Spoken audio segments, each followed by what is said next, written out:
You're listening to the Cyberwire Network, powered by N2K.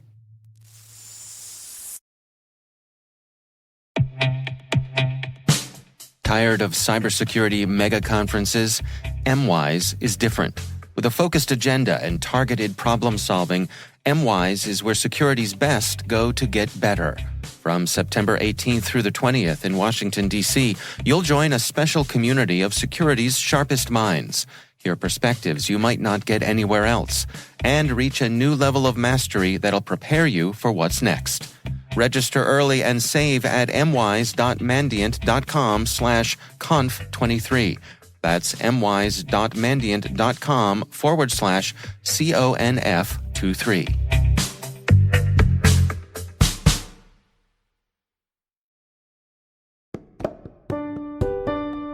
Hello, my name is Stacy Dunn, and I'm a Senior Solutions Engineer at SANS.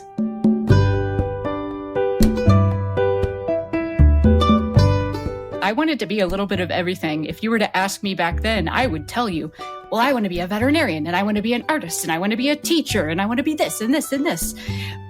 Was cybersecurity or anything that had to do with computers or information technology on my radar back then? No, it actually was not, even though that's something that I frequently did. I just didn't know it was an option until later in life. I started to take a really, really big interest in a couple of different things, namely gaming online, such as things like StarCraft. And then also, I really liked just being online. I don't know if that's really a good way to put it, but I liked exploring different websites. I liked to see if I could get to places that I wasn't supposed to be. And I also liked to be online whenever I was not supposed to be either, which is a whole nother story in of itself. At the time, whenever I first got out of high school, I knew that I wanted to go to college because I did participate in a scholarship program that got me 2 free years of tuition at a community college. I did the thing where I kind of waited a little bit because I didn't know what I wanted to do by the time I got out, but eventually I did go back and I went to pursue, at that time, I think it was a degree in psychology, because again, it changed a lot. I wanted to get in and go toward my fine arts degree, which I did eventually do, but it changed a couple of times throughout that process. I was working generally in different retail jobs. There was one I had for quite some time. I was a store manager at a very popular gaming store that a lot of people probably know about. And at one point in time, whenever you're in a role like that, either you love it or you hate it. There's some in between, sure. But I was at the end of my rope, and one day, as a store manager, we were doing a store reset. And it just so happened that our networking person came in, and I wasn't able to identify them right away because they were wearing a muscle shirt and sweatpants and socks and sandals, and they just looked, really, really relaxed, really chill. Eventually, they came up to me and said, "Hey, I'm so-and-so. I'm going to be working on your networking. I'm a contractor."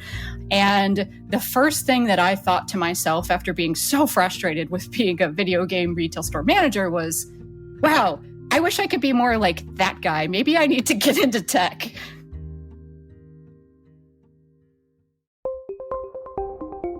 So what happened next was, it was kind of a joke at the time.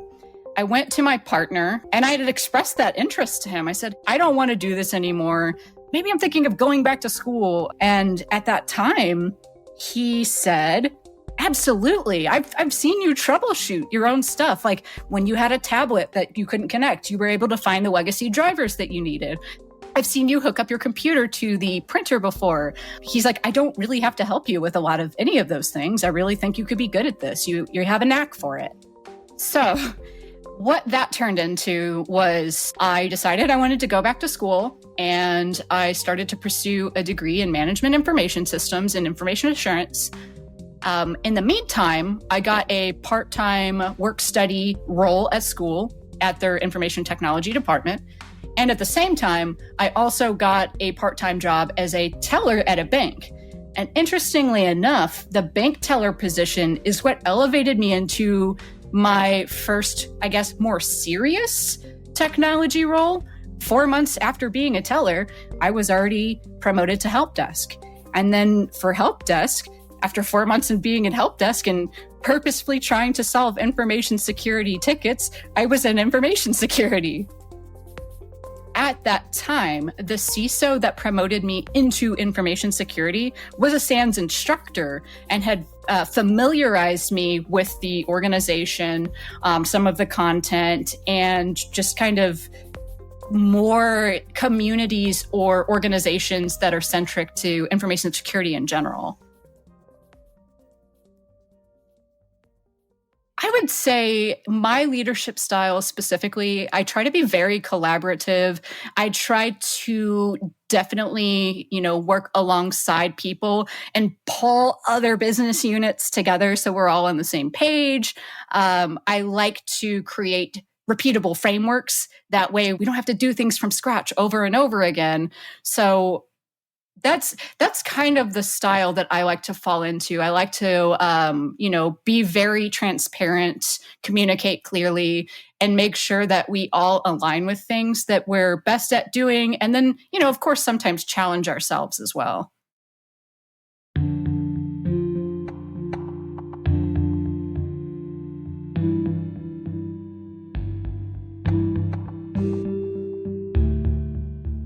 I have ADHD, so that adversity can be in a variety of different ways. It could be my own internal struggles, or it could be something that's external that's happening that's causing the adversity. I would say, in general, the way that I handle it is dependent on the circumstances, but typically I do fall under some of the same patterns of trying to give myself space and really trying to, I guess, dissect whatever problem I have piece by piece. That way it doesn't overwhelm me. It's both a superpower and kryptonite. Because I think something that is a fundamental misunderstanding of most people, and maybe even some people that do have ADHD, is that it's not just the aspect of not being able to focus. It's also an aspect of focusing too much. There's two sides of it, and those things can happen simultaneously. Most people will experience both of those things. And whenever it's a hyper focus on something you need to get done, well, that's great, right? But then there are other times where you might have some executive dysfunction, which turns into maybe working on things a little bit at a time or piecemeal. And then you find, like, I've started all these projects and I have just like 20% of each of them done. One of the fundamental tenets of ADHD is, in my experience of it, I guess I will say, is that sort of, I always call it a dopamine slot machine, where whenever you find something new or you figure something out, you just get this like, wow, that feels great. So it's this constant series of solving different puzzles or problems that just feels really good to do. And I think that that's why a lot of us are attracted to it, because it has a lot of that, or rather a lot of those troubleshooting or puzzle-like aspects that a lot of us seem to be drawn to.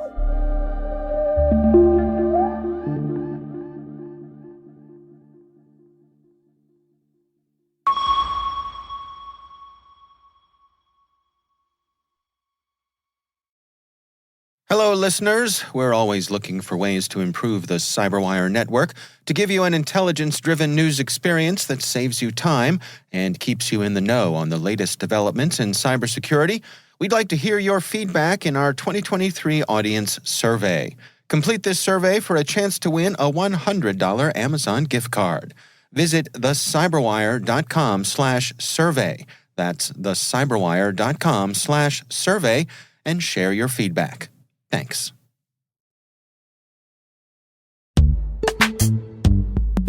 And now, a word from our sponsor, SpyCloud, the cybercrime analytics leader. SpyCloud disrupts cybercrime by telling you what criminals know about your business and your customers, so you can take action to prevent ransomware, account takeover, and online fraud.